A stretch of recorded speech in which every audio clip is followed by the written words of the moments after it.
यकीनन karate school में तो सबसे अच्छे टीचर को भी देव या संत तकनीक के बारे में कोई जानकारी नहीं होगी। अगर होगी भी तो उन्होंने अपनी किताबें ऐसी जगह रखी होंगी जहां उन्हें आम लोग ना ढूंढ पाएं। विपिन तो चाहता था कि वो कोई ऐसा तरीका बना ले जिससे ध्यान लगाने से तकनीक तेजी से बढ़े। मेरे पास लेवल 4 की विधि भी नहीं है, क्या टीचर तकनीक संग्रह में होगी? जाकर देख ही लेता हूँ। सचेतन ध्यान करने वाले किसी भी इंसान को अगले लेवल की विधि तभी मिलती थी जब उसने पिछला लेवल पार कर लिया हो। विपिन के पास लेवल 3 तक की ही विधि थी। लेवल 4 के बारे में उसे कोई जानकारी नहीं थी।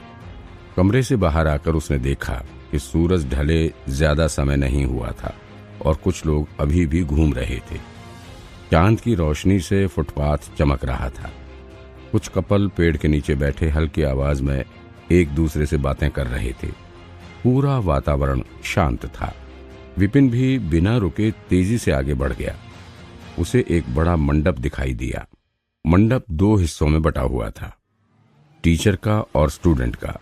उसके अंदर कई तरह की विधि और तकनीक के बारे में जानकारी थी। स्कूल की सबसे बेहतरीन जगहों में से एक वो मंडप ही था। ग्रेट माधव। गेट के पास पहुंचकर विपिन ने एक बूढ़े आदमी को झुककर कहा। वो आदमी गेट के पास ही बैठा था। श्रेष्ठ माधव मंडप के रक्षकों में से एक थे।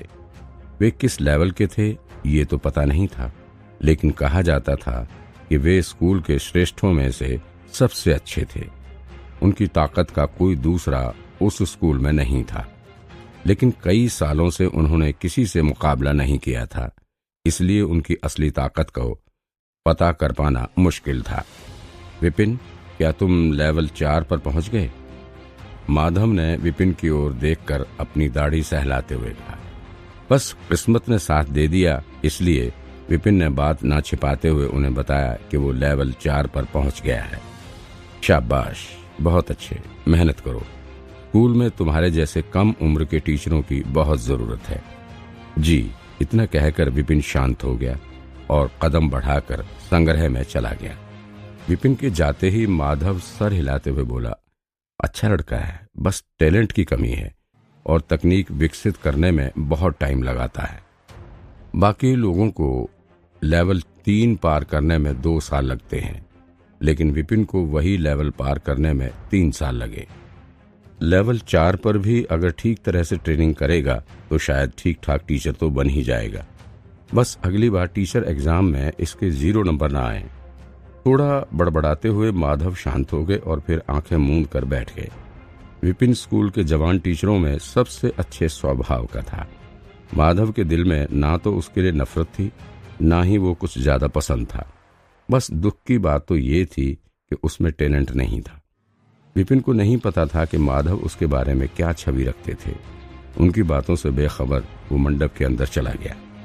स्कूल का संग्रह का साइज लगभग उसके पिछले जन्म की लाइब्रेरी के बराबर था, लेकिन फिर भी स्वर्ग की लाइब्रेरी के सामने ये बहुत ही छोटा था। उन दोनों की तो बराबरी ही नहीं की जा सकती थी। वो ध्यान तकनीक के हिस्से की ओर चल पड़ा और फिर चौथी लाइन की किताबों के नाम पढ़ने लगा। वाकई लेवल 4 की यहाँ कई किताबें थी। उसके दिमाग में भी एक किताब आकार लेने लगी। ये किताब भी लेवल 3 की तरह ही थी। उसमें 1000 से भी ज्यादा गलतियां थीं। यहाँ पर तो दूसरी ध्यान तकनीक की भी विधियां हैं, उन पर भी नजर मार ही लेता हूँ। विपिन को लेवल 3 की गलतियों को सुधारने का अनुभव था, इसलिए उन सभी गलतियों को पढ़ने की बजाय उसने और किताबों को देखना शुरू किया। चौथी लाइन में अलग तकनीक की कई किताबें थीं।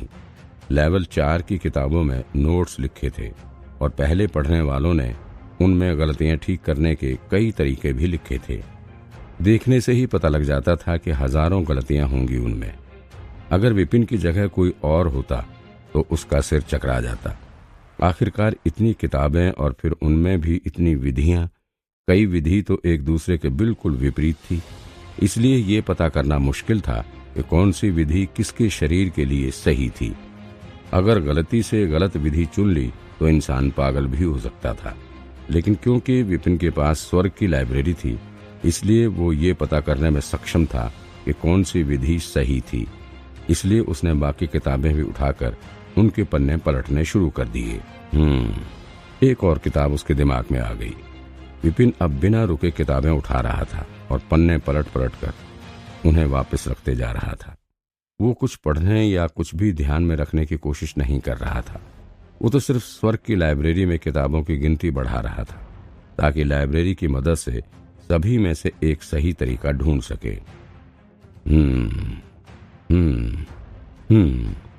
पन्नों की आवाज पूरे कमरे में गूंज रही थी। कमजोर, बेवकूफ श्रेष्ठ माधव पन्नों की आवाज से हैरान थे। अगर विपिन ने सचेतन तकनीक से ध्यान करना चुना था तो उसे बाकी की किताबों को देखकर भला क्या मिलेगा। उसे तो टाइम का सही इस्तेमाल करते हुए कागज पर विधि लिखनी चाहिए ताकि फिर उसे ठीक कर ध्यान लगा सके।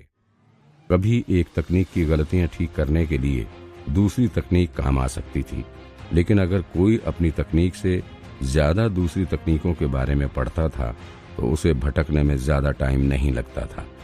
एक छोटी सी गलती ठीक करने के लिए रास्ता ही भटक जाना बहुत बड़ी मूर्खता थी। अगर बात ज्यादा बिगड़ गई तो इंसान पूरी तरह से पागल भी हो सकता था। 30 साल पहले एक टैलेंटेड आदमी था जिसका टैलेंट बाकी के आम लोगों से बहुत ज्यादा था। उसने भी यही सोचा था कि वो सभी तकनीकों को देखकर एक ऐसी तकनीक बना लेगा जो उसके शरीर के लिए परफेक्ट हो, लेकिन आखिर में कई सारी विधियां पढ़ने के कारण अपना चुना रास्ता ही भटक गया और पागल हो गया। लालच के कारण उसने अपनी जिंदगी बिगाड़ ली। यही सच्चाई थी और इसे ना मानने वाला कोई बेवकूफ ही हो सकता था। लेवल 3 को पार करने में जिसे 3 साल लगे, उसे टैलेंट के बारे में कोई बात ना ही करे तो अच्छा है। ऐसे टैलेंट के साथ तो उसे बस चुपचाप अपनी ही तकनीक पर फोकस करना चाहिए। और ये बाकी तकनीक की किताबें देख रहा है, कुछ देख भी रहा है या सिर्फ दिखावा कर रहा है। इसे तो देखकर ही लगता है कि इसका दिमाग हवा में उड़ रहा है। विपिन की जो छवि उनके दिमाग में थी वो और बिगड़ गई। लोगों की तारीफ पाने के लिए दिखावा कर रहा है। अगर दूसरी तकनीक देखनी ही थी तो कम से कम कोई ज्ञान तो ले ले। वो तो इतनी तेजी से पन्ने पलट रहा था कि कुछ भी पढ़ पाना नामुमकिन था। श्रेष्ठ खुद भी इतनी तेजी से नहीं पढ़ सकते थे तो ये लेवल 4 का लड़का इतनी तेजी से भला क्या सीखेगा। ये पक्का लोगों को दिखाने के लिए ऐसा कर रहा है। स्कूल का माहौल कितना गिर गया है, हर पीढ़ी के साथ उसका लेवल और गिर जाता है। इतना कह उन्होंने अपनी आंखें मूंद ली ताकि ये सब और ना देखना पड़े। चलो काम हो गया। विपिन बहुत ही तेजी से विधियां देख रहा था। एक विधि 1 या 2 सांस में ही देख लेता था। 2 घंटे में ही उसने वहां रखी सारी विधियां देख ली थी और उसके दिमाग की लाइब्रेरी में अब तक हजारों किताबें आ गई थीं। चलो अब चलकर इन्हें ध्यान से परखा जाए। इतना सोच विपिन मुस्कुराते हुए वहां से बाहर जाने लगा। उसे खाली हाथ जाते देख माधव से रहा नहीं गया और उन्होंने विपिन से पूछा, तुमने कुछ नोट नहीं किया? अगर टाइम भी पास कर रहा था तो भी कुछ तो नोट कर लेता ताकि अपने कमरे में जाकर परख सके। खाली हाथ ही आए थे और वैसे ही जा रहे हो। घूमने फिरने आए थे क्या तुम यहाँ पर? अरे नहीं, मैं तो बस एक नजर मारने आया था इन किताबों पर। विपिन मुस्कुराते हुए बोला और वापस जाने लगा। नजर मारना बेकार। स्कूल से ऐसे लोगों को निकाल देना चाहिए। ऐसा इंसान टीचर कैसे हो सकता है? माधव चिल्लाते हुए गुस्से से बोले। तकनीक की विधियां हर ध्यान करने वाले के लिए नींव थीं और हर किसी को उनका सम्मान करना चाहिए, लेकिन ये आदमी बस एक नजर मारने आया था और अब वापस जा रहा था। उसे कुछ तमीज है भी या नहीं? लगता है उन्हें ही प्रिंसिपल से बात करनी पड़ेगी कि ऐसे टीचरों के साथ क्या करना चाहिए। स्कूल का नाम खराब होता है ऐसे टीचरों की वजह से। अपने कमरे में जाकर विपिन ने कागज पेन निकाला और लाइब्रेरी के लेवल 4 की विधि से ठीक हिस्सों को गलतियों से अलग करने लगा। फिर एक दूसरी किताब उठाकर उसने उसके भी सही हिस्से लिख लिए और कुछ और किताबें देखने के बाद विपिन का सिर दर्द हो रहा था। ये काम तो बहुत मेहनत का था और उतना आसान नहीं जितना कि मैंने सोचा था। अभी भी कई हजार किताबें बची थीं। वो इस काम को जल्दी खत्म करने का कोई तरीका सोच ही रहा था कि उसके दिमाग में एक और झटका लगा। स्वर्ग की लाइब्रेरी में रखे हजारों किताबें धीरे एक ही किताब में मिल गईं। एक आवाज के साथ एक मोटी सी किताब उसके सामने आ गई। उस पर कोई नाम नहीं लिखा था। विपिन किताब खोल उसमें लिखी चीजें पढ़ने लगा। ये तो सारी विधियों के सही हिस्से की एक विधि है। इतना देख विपिन का चेहरा खुशी से लाल हो गया। उसे तो लगा था कि इतनी किताबें देखने में ही उसे बहुत टाइम लग जाएगा। उसने सपने में भी नहीं सोचा था कि लाइब्रेरी ही उसके लिए सही हिस्सों की एक विधि बना देगी। ये किताब, इसमें तो एक भी गलती नहीं है। विधि में न केवल सचेतन बल्कि दूसरी तकनीकों के भी हिस्से लिखे थे। ऐसी किताब जो पहले किसी ने नहीं देखी हो। उसके दिमाग में उस किताब के नाम के लिए एक विचार आया। क्योंकि इसमें सही तरीके हैं और इसे स्वर्ग की लाइब्रेरी ने बनाया है, तो इसे स्वर्ग की ध्यान कला कह सकते हैं। इतना सोचते ही किताब का कवर हिलने लगा और उस पर एक नाम उभर आया, स्वर्ग की ध्यान कला।